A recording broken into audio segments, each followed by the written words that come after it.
Tonight, we're going to bring you an update on a topic KFOR has been reporting on time and time again. A fourth Oklahoma family reached out to us after their baby tested positive for a rare genetic disorder, only to find out later that their baby was healthy.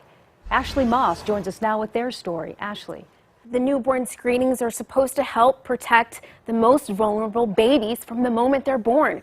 But after one family spent a week terrified of touching their son, they say perhaps it's the health department rather, that continues to fail the test.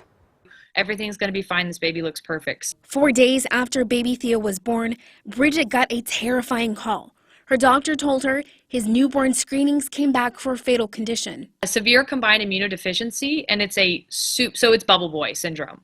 It's so rare, so I felt like if we're getting this positive, it's got to be real. Severe combined immunodeficiency, or SCID, stops the body from fighting off infection.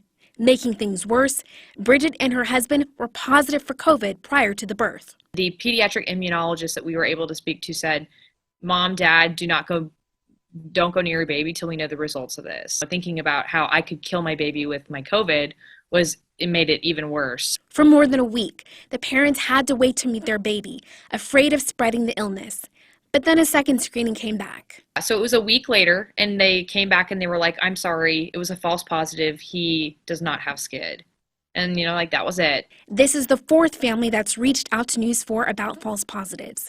In July, I went to the state's public health lab in person, also sitting down with Commissioner Keith Reed, who said that switching to new state-of-the-art equipment could explain changes in the abnormal results. So, first of all, we do have new equipment. We've relocated our lab and we've got new state-of-the-art equipment.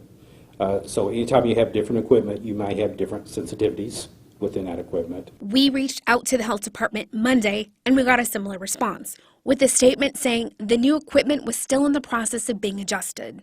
That's not a good enough explanation for me. We lost that time with our baby. I didn't get to bond with my baby for that first week of its life, of his life. And those are things that you don't get back.